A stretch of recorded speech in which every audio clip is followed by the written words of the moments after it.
တာယာပျော်ရွှင်မှုဆိုတာကံတရားတက်ပဲလားဒါမှမဟုတ်ကျွန်တော်တို့ကိုယ်တိုင်လေ့ကျင့်ယူလို့ရတဲ့ skill တစ်ခုလားဒီအကြောင်းကိုပဲဒီနေ့ဆွေးနွေးကြည့်ကြရအောင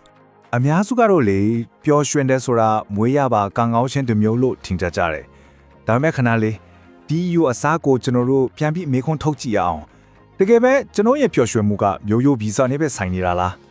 သူတဲ့စနာတွေကဘာကိုပြနေလဲဆိုတော့တာယာပျော်ရွှင်မှုဆိုတာမွေးလာကလေးကပါလာတာမျိုးမဟုတ်ပဲနဲ့စီနေတကြလေ့ကျင့်ပြိုးထောင်ယူလို့ရတဲ့ကျွမ်းကျင်မှုတစ်ခုပါတဲ့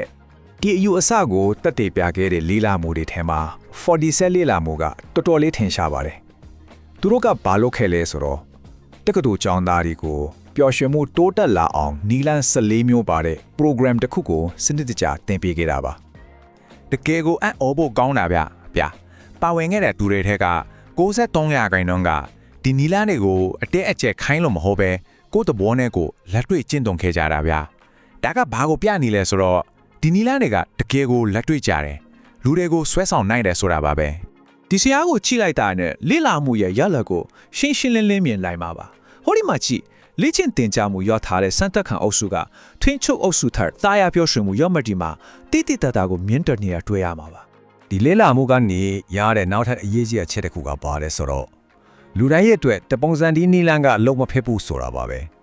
ပါဝင်တဲ့သူတွေက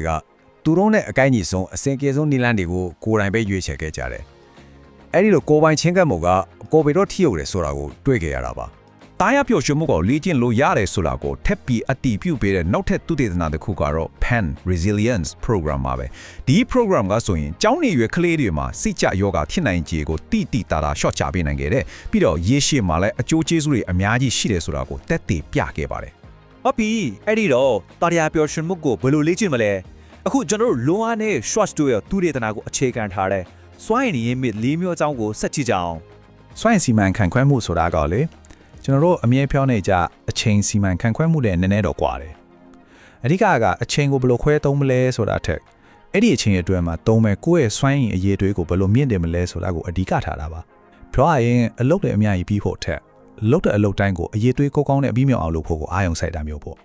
အဲ့ဒီတော့တာယာပျော်ရွှင်မှုကိုတိစောက်ခဲ့တဲ့အဓိကစွမ်းရည်ရင်းမြစ်၄မျိုးကပါတယ်တဲ့အဲ့ဒါဒီကတော့ရုပ်ပိုင်းဆိုင်ရာစိတ်ပိုင်းဆိုင်ရ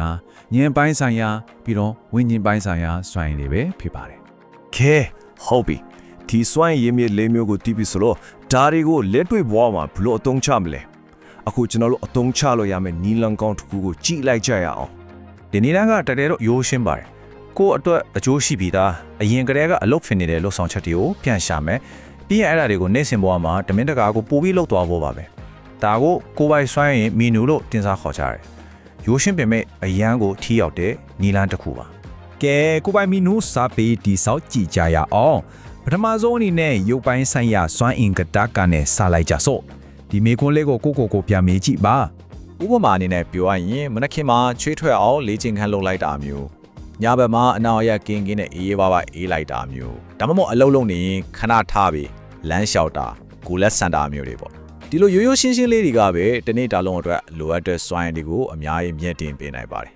ဟာပြီရုပ်ပိုင်းဆိုင်ရာပြီးတော့နောက်ကစင်ကစိတ်ပိုင်းဆိုင်ရာစွမ်းရည်ပါဘလို့အရာတွေကကိုယ့်ကိုတကယ်စိတ်အားတက်ကြွစေတယ်လေပြီးတော့ဘလို့အရာတွေကကျဉ်းနှံ့မှုကိုပေးတယ်လဲဆိုတာကိုပြန်ပြီးစဉ်းစားကြည့်ကြရအောင်ဥပမာဆိုရင်အသေးပဲရှိတဲ့စိန်ခေါ်မှုတစ်ခုကိုရင်ဆိုင်ကြော်လွှားလိုက်ရတာမျိုးကိုယ့်ရဲ့ရေရှည်ရည်မှန်းချက်တွေမှာတိုးတက်မှုလေးတွေတွေ့လာရတာမျိုးဒါမှမဟုတ်အတစ်အဆန်းတွေကိုဆန်းလုပ်ချတာနေရာတစ်ကိုတွားလေတာမျိုးတွေကအဖြူသဘောဆောင်တဲ့စိတ်ပိုင်းဆိုင်ရာစွမ်းအင်ကိုတိဆောက်ပေးနိုင်ပါတယ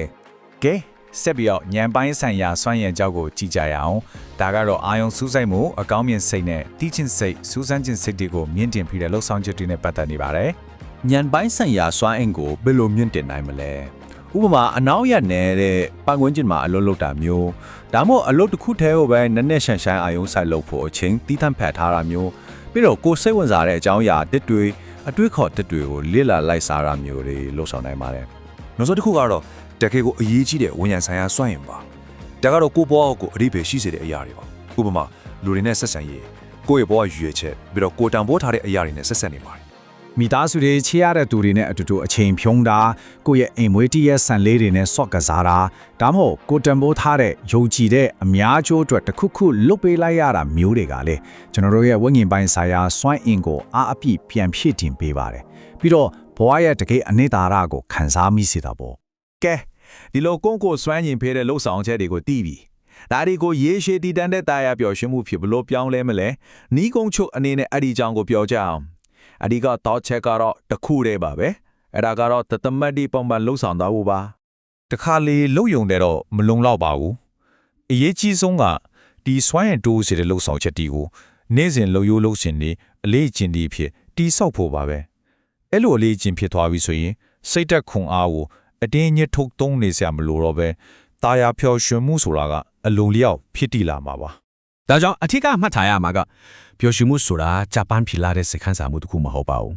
ဒါဟာကျွန်တော်တို့ကိုယ်တိုင်စိုက်ပြုတ်ပြုစုပြုထောင်ယူလို့ရတဲ့အလေးချင်းတစ်ခုသာဖြစ်ပါတယ် ကဲဒီနေ့အတွက်ဒီလောက်ပါပဲမပြီးခင်မှာစဉ်းစားကြံမေးခွန်းလေးတစ်ခုတော့ထားခဲ့ခြင်းပါတယ်ဒီနေ့အတွက်ကိုယ့်ရဲ့ကိုယ်ပိုင်စွမ်းရည်မီနူးမှာရောဘာတွေထက်အတွင်းထားပြီးပြီလဲ